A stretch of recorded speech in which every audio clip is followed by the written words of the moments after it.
In this video, we will guide you through answering question 8 of the PIP2 form. The PIP2 form is a paper form that is sent to you from the DWP. For more information on how to get this form, contact Dash on 020-884-88319. In this part of the form, they are asking you about how you dress and undress yourself.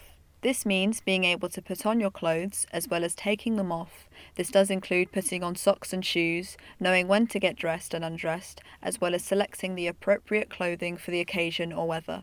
Question 8a is a tick box question. Question 8a asks you if your condition affects your ability to get dressed. If you have ticked no, move on to the next question, question 9. If you have ticked yes, continue on to question 8b. Question 8b asks you to go into more detail about how your condition affects the way you get dressed.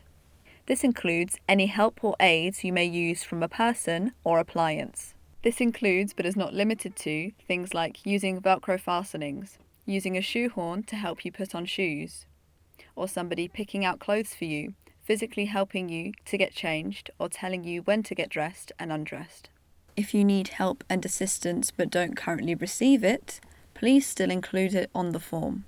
When answering this question, think about what you experience when you dress and undress yourself. Underneath the question, there are bullet points. They are there to help you answer this question. Use this to your advantage to ensure that you include as much detail as you can, as the more detail you include, the better understanding the DWP will have of how your condition or disability affects your daily life. If you downplay or exaggerate your condition, it could have a negative impact on your application.